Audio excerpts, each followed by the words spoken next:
Hey there. It's been a while since I've done a pick and gut. Here I've got the CISA, or perhaps it's CISA, I think it's Italian. This is the AP3. It's a pretty cool lock. It has six main pins down the stack down here, and then it has a whole assortment of passive pins, but then one of them is actually active. There's a spring-loaded element in the key, and this will be the last one that I need to hit at the end. It's just like one of the passive pins, but it's a two-piece pin that has a tiny spring inside, and it essentially functions as a tiny sidebar. And the cool thing is that the gate for the sidebar, it's not interacting with another pin or anything. The gate is actually the rotation of the core itself. It's a pretty cool system. When I first got this, I didn't fully appreciate what Logan was telling me, that the main challenge is honestly just getting the right tools. I beat myself up over this lock for a long time, and it turns out that I just needed to make a couple tools for it. Now it's not that big of a challenge, but we'll take a closer look at the end at the picks I'm using. So this one, at first I tried being really subtle and precise and feeling everything, and everything is springy. You can't really find anything binding, and it turns out that all the way at the back, number 6 is a pin and pin, and the outer driver on that pin and pin binds first on mine. So you actually feel springiness, and then you start lifting and it feels like you're oversighting a key pin. But you really just got to jam that stupid jerk all the way up there. There we go, a little core rotation. And then the rest is a mixture of spools and kind of barrel T-pin things.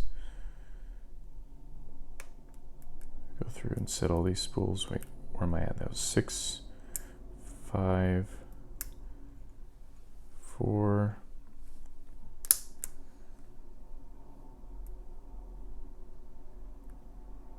Come on, 4. Who'd I just drop? Somebody dropped.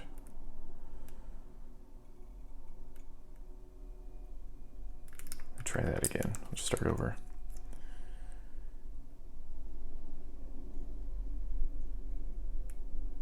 Okay, get up there, you stupid jerk.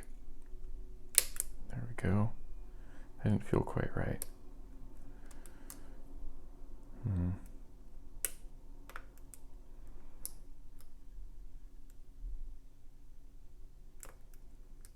Okay, we got those 2 spools set, and then I'm going to go ahead and set these barrels anyway, even though they're going to fall back down when I hit number 1 as a spool, just so you can see how much counter rotation there really is. Okay, so now I've set everything but 1, which is a spool.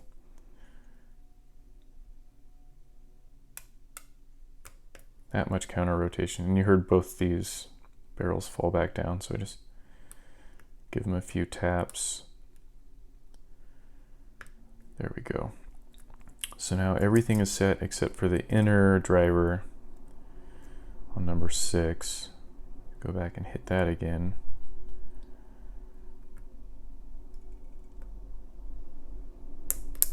Come on, you stupid jerk, get up there.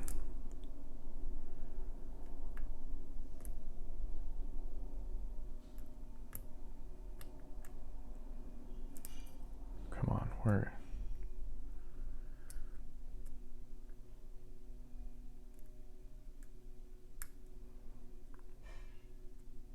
It can sometimes be a bit of a challenge just to get that last poke on this thing, because it's got to go way up there.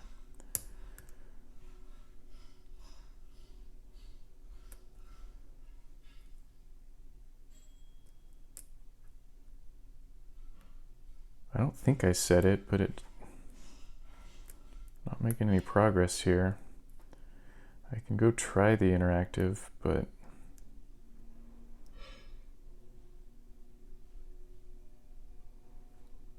yeah, I was expecting to feel a little more core rotation, so I'm just gonna go jiggle everything else.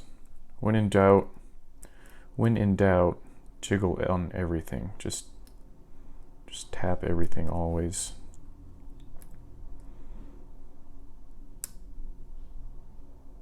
I don't have a spool on set, do I? Let's try this one. No.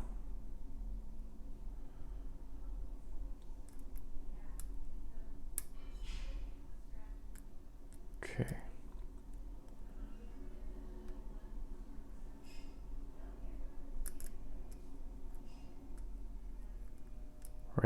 Right after I say the lock is easy, this thing gives me a little bit of trouble here. Okay, well, let's just check the interactive. Really easy to overset stuff, so I just carefully thread it through.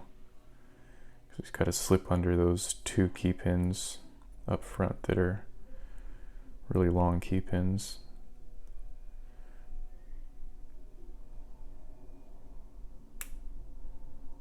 Somebody came down.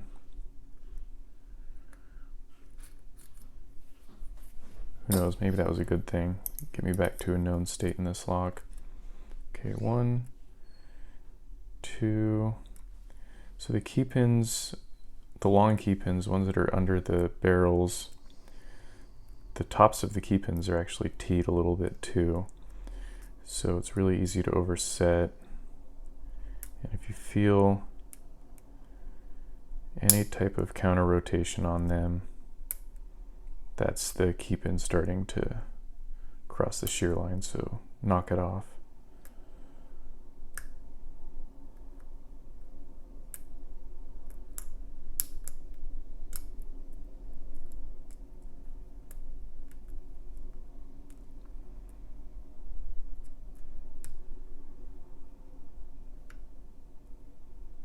Okay, got a little core rotation there. The stupid barrels slip down a little bit again. Okay, check the pin and pin now. There we go. That's much better.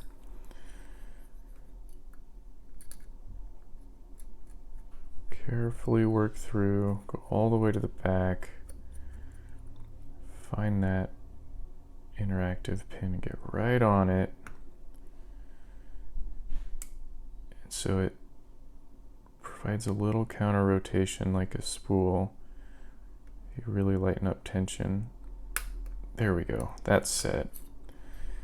But the pin and pin came down again.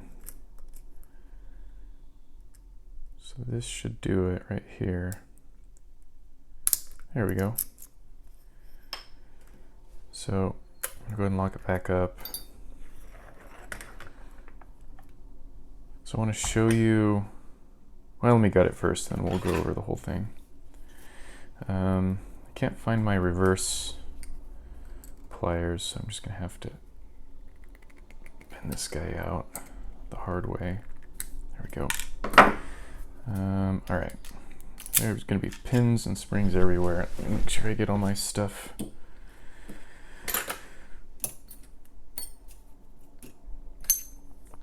Okay, so when you get this thing, you have pins at 12 o'clock, 9 o'clock, and 6 o'clock. The safe orientation is the side of the plug where you can actually see the key. That goes down, and then that little tiny spring-loaded guy is over here.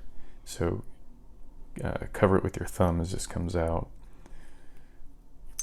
Oh, and then I turn about that far. 30 degrees, maybe 45 degrees, because you've got the tailpiece to worry about here, but you don't want to go too far. Okay.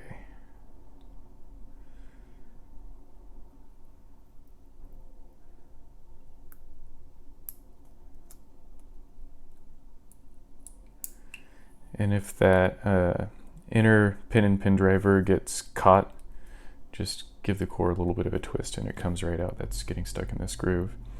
So first thing I want to do is this little tiny pin. Terrified of losing the parts to this.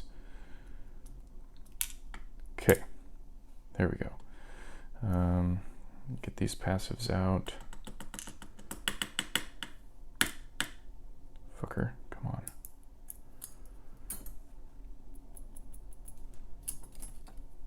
Come out. What are you doing? All right, we'll get these ones out instead. So these two sets of passive pins, they're different lengths. So you really have to keep them organized. Whatever, that one wants to stay, that one can stay.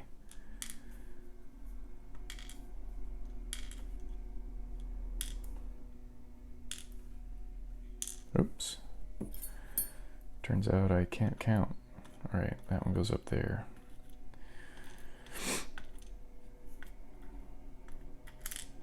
So you can see these are the key pins that were reduced diameter at the top, which gives you counter rotation when you're oversetting.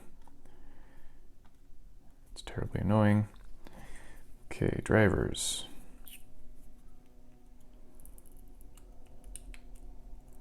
Got a spool in one, spring. I actually have a mixture of different springs, steel and copper in here. It's kind of cool.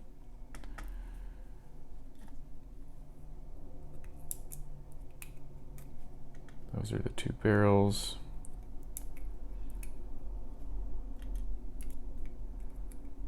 A couple more spools.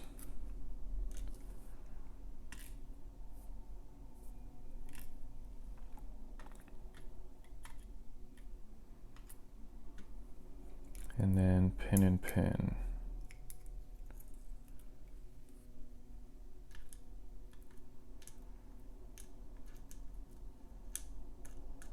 Come on.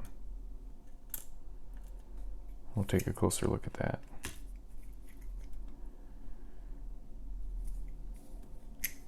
Okay, and then this little monster. How tiny that spring is. Not one you want to lose. Where do I want to put it? Actually, I'm just going to leave it right there. And so the way this works is, maybe I can zoom in a little bit. There we go. Okay, so we put this next to, move it up here. Put this next to one of its neighbor passives.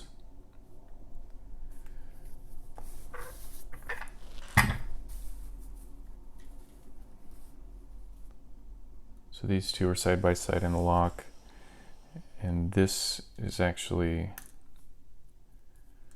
this interactive guy is two pieces. So we have that tiny spring sits on here, and then this little floating cap completes it. And what that does is, here in the core we've got, so I was picking it this way, so these are your standard driver pins. These ones are totally passive. And then underneath, why won't that guy come out? I forgot about that. Get out, you little... There we go. And then underneath, you can see this over milling. So this is where that interactive one is sitting. And so it's directly in line with the main pins, but offset by, looks like just about 1 radius. And the way this works is the tips of these passive pins sit in this groove like normal, and they just kind of slip out of the way if you have the right key. But what happens here is, as you're picking everything else, you get into a false set, the core turns a little bit, and then this little two-piece, this cap gets stuck on this ledge, and so it can't retract as you're turning into that groove. It can't get pushed in. It actually, it's like a sidebar. And so when I was picking, I was just coming back and pushing on this guy to push it back into the hole a little bit, which forces a little counter rotation, and then the rotation I'm applying with the tension wrench is able to slip past and it goes right out. So that's how it works. The picks I needed were, this is one I made myself out of music wire. You can see it has a fair amount of reach and it has a nice curve. And the reason I've got that curve is because I was picking with the tensioner over here and just using that as my guide coming off this ledge. And as I'm slipping through, it's going in at like that much of an angle, and so the key pin rests right inside that curve, and then you get enough lift. And just as an idea for measurement, if I come from the bottom and kind of hit, key off of this, there's not quite enough. It's too long to clear the warding there, but just barely. And so that allows me to, sometimes I was doing this on on pin number 1, is I would start lifting, and then once I'm inside the warding, kind of drop down, and then you can really get some lift on there.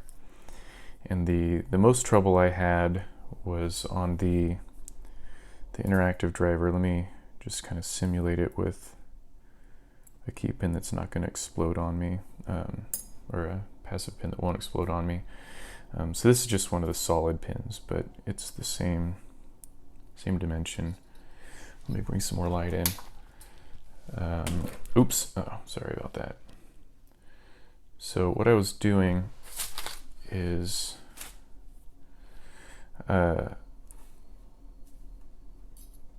found, sorry, I'm trying to decide how I want to demonstrate and what I want to do first. So I found that as I was coming in, for a lot of my picks, I was either the pick was too long, and so it was hitting over here to the side of the pin, and I wasn't being able to press it down enough, or it was too short, and the whole pick was flipping around inside the keyway and getting wedged in weird directions. And this was from either side, the right or the left. And so what I ended up doing is I made this pick. It's from the cheap Chinese ones. It comes squared off, and for once this square shaft was actually an asset, because I smoothed it all out, but I left just a little bit of that 90-degree edge right there.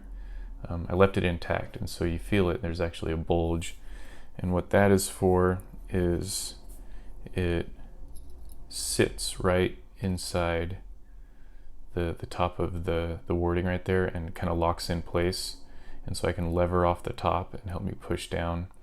The smaller picks were, if the shaft was a little smaller in diameter, I was like I said, flipping around, and so this just really helps me get a nice repeatable press right where I want it. So yeah, there we go, the CISA AP3. Oh, also I'll link to a really great video from Talon who did a really nice analysis of this lock. Yeah, hopefully that helps somebody. Have a good day.